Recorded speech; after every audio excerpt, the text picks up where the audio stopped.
Merhaba arkadaşlar, umarım güzel bir gün geçiriyorsunuzdur. In this lesson, we're gonna make a general grammar refreshment to review your knowledge in the Turkish grammar. So if you have any comment, just let me know in the comment section.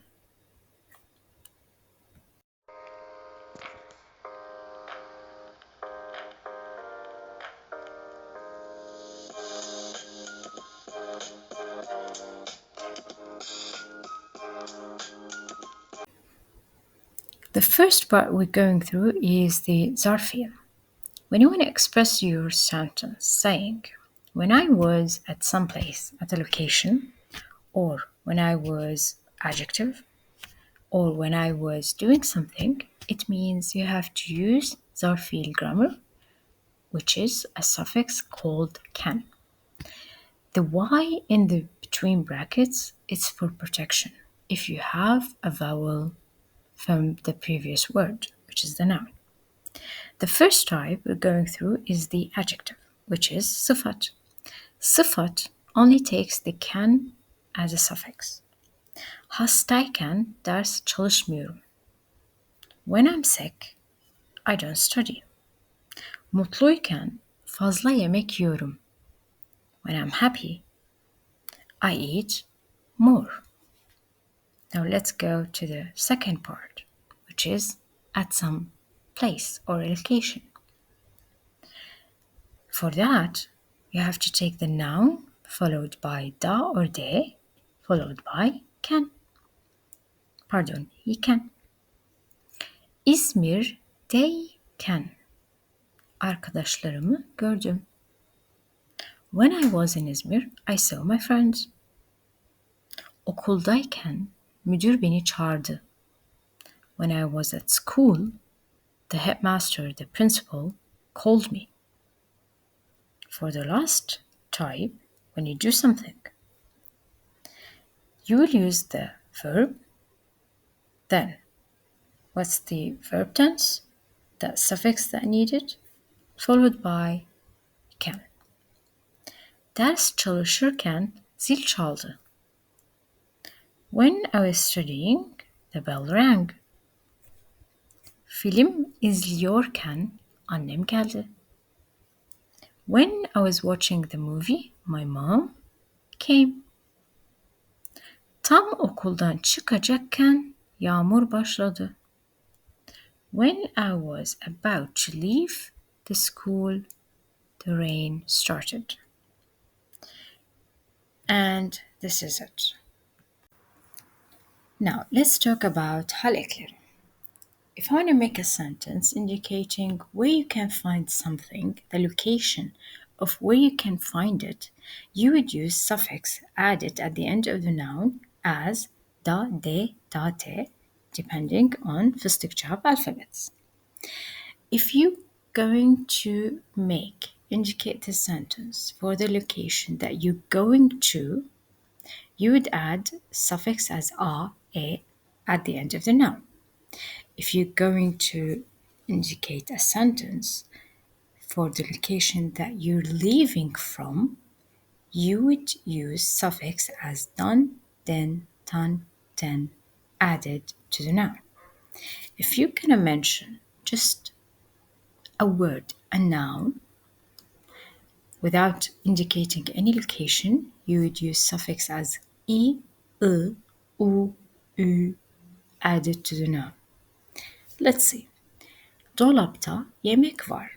There is food in the fridge. So I'm indicating the location without saying I'm going to or I'm leaving from. Just a location. Masada kedi var. There is a cat on the table.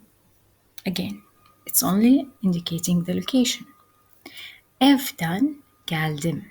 I came from home. So I'm indicating the location I left from. Okula gittim. I went to school. To school. I'm indicating the location that I went to. Elmayı yedim. I ate the apple. I'm not indicating any location. Kardeşimi bekliyorum. I'm waiting for my little brother or little sister. Again, not indicating any location. In this section, we're going to talk about verb tenses from order tense, present tense, past tense, and future tense. Order tense emir kipi for the verb, let's say, okumak. Ben, biz, which is I, and we don't have ordering for that. I have only for sen, which will become sen oku, o okusun, siz okuyun, onlar okusunlar. For present tense, I would say ben okuyorum, sen okuyorsun, o okuyor, biz okuyoruz, siz okuyorsunuz, onlar okuyorlar. For geçmiş zaman, which is okumak, past tense, I would say ben okudum, sen okudun, o okudu, biz okuduk, siz okudunuz, onlar okudular. For future tense, which is gelecek zaman, I would say ben okuyacağım, sen okuyacaksın, o okuyacak, biz okuyacağız, siz okuyacaksınız, onlar okuyacaklar. Now let's say how to use with or without in a sentence. For with, I would say ile or la or le.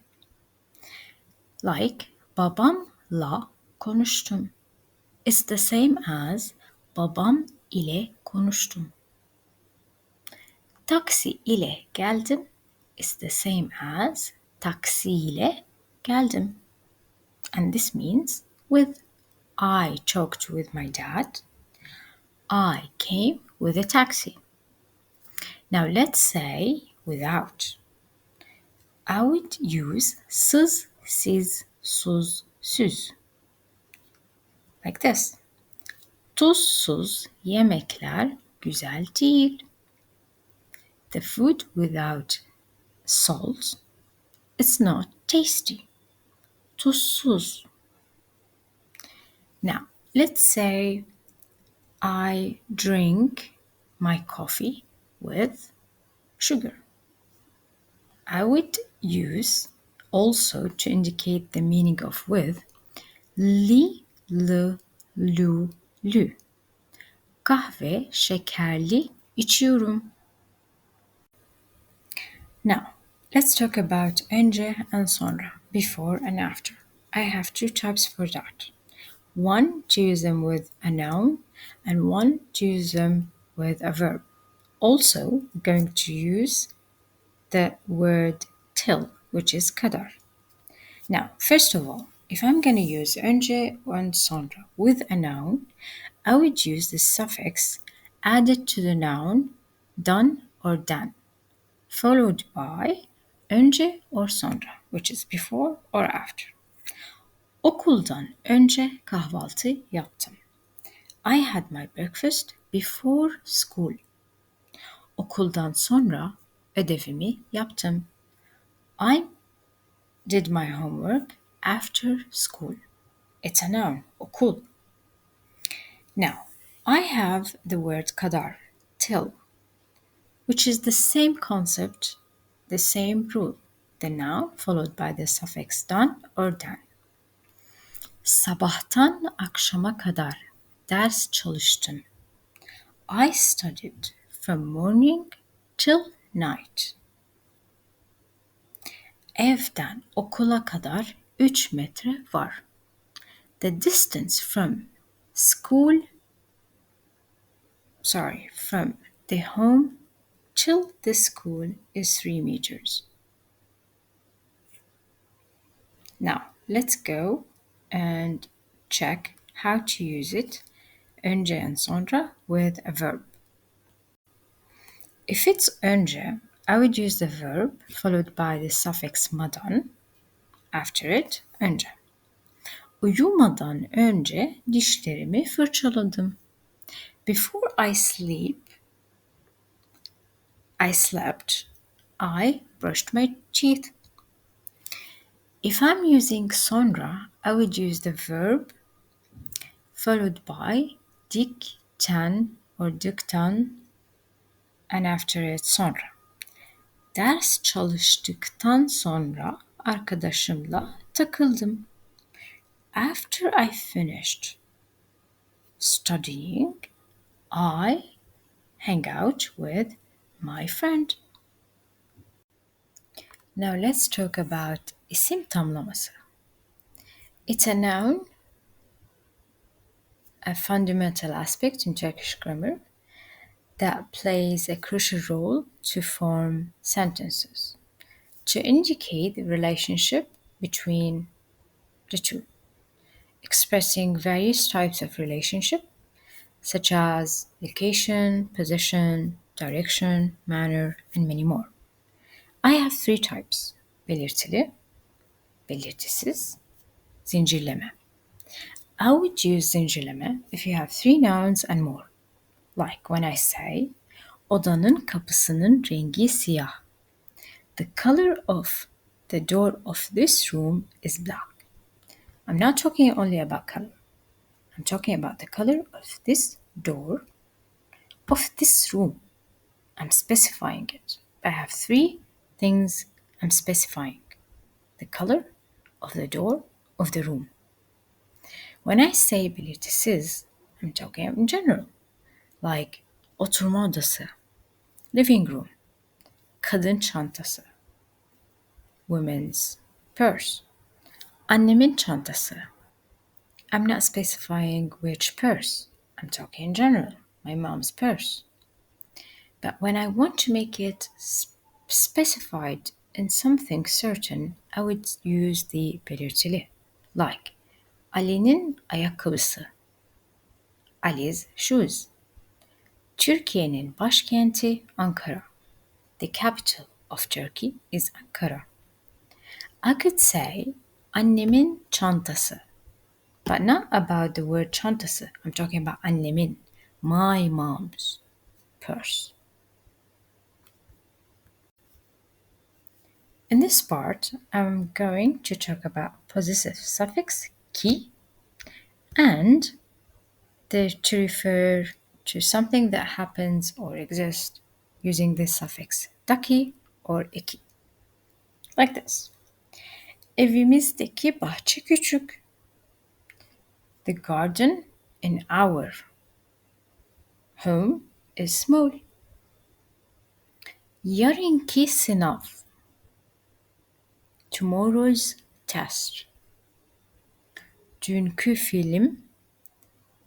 filmi izledin mi? Did you watch yesterday's movie?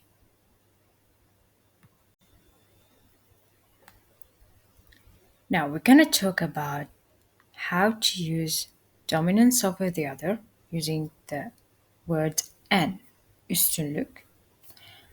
Like en büyük, the biggest, en güzel, the most beautiful, en iyi, the best. And the comparison, karşılaştırma, which is I have to use a noun followed by a noun, then done, a suffix, then the word daha, followed by an adjective, like Tarık Mustafa'dan daha uzun. Tarık is taller than Mustafa. Again, if you want to make a comparison, mention the two nouns followed by the suffix dan, then daha to make the comparison, then the adjective that you want to use.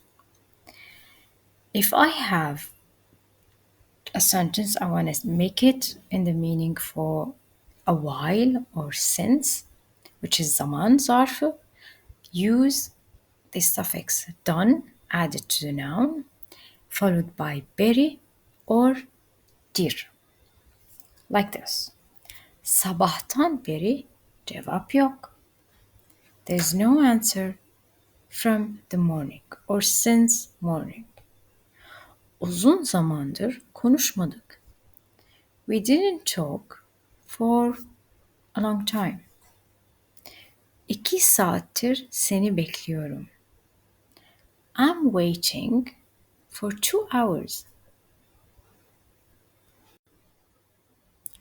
If you wanna use the act of emphasizing something, which is pekiştirme, you have 3 types. Either you repeat the same word, which is tekrarla, saying güzel güzel, yavaş yavaş, or use the suffix that we use it in the question, which is soru ekili.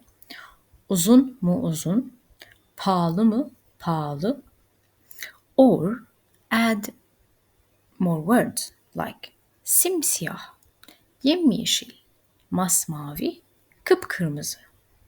Now, if you want to say it's very similar to, or resembling, or as like as can be, you have to use the word gibi or kadar.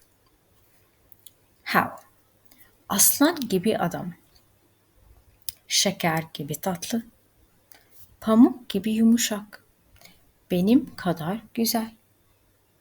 The first sentence, aslan gibi adam, I am resembling this man as a lion for his courage. Şeker gibi tatlı, I'm resembling this thing as sweet as a candy. Pamuk gibi yumuşak, I'm resembling this thing as soft as a cotton. Benim kadar güzel, I'm resembling her beauty to mine. If you want to say a sentence using the meaning of to do, you would use the suffix of mak or mek. Spor yapmak faydalı. To do sport it's a good thing. When you want to indicate that you never do this, never, use mam, mem, maz, maz for as a suffix for followed by the verb. Ben hiç sigara içmem. I never smoke. I never smoke. If you're going to use the verb followed by the suffix arak or erek, you want to form a present continuous tense sentence with various meanings, such as doing something while doing something else, or repeatedly doing something. Like, ben kahve içerek gazete okurum. I read my gazette or my journal while I'm having my coffee. Kitap okuyarak kelimeleri ezberliyorum, which means I memorize the words while I'm reading the book. Now, if you wanna use suffix with a verb like up, ip, up, up to form a past tense with various meanings, such as doing something in order to do something else or repeatedly doing something, you have to use this suffix. Like this. Babam her sabah kahve içip evden çıkar. My dad always drinks his coffee, then he leaves the house. Not at the same time. He's doing something, then he leaves the house. If I want to say the negative part, not doing something, I would use for the verb as a suffix mayıp, mayıp, or meyip. Like, ders çalışmayıp sınava girdim. So, I had my exam without studying. Or madan and meden, like this. Ders çalışmadan sınava girdim. I entered my exam without studying. Kahve içmeden evden çıkmam. I never leave the house without having my coffee. That's it for today. Thank you for watching. See you next time.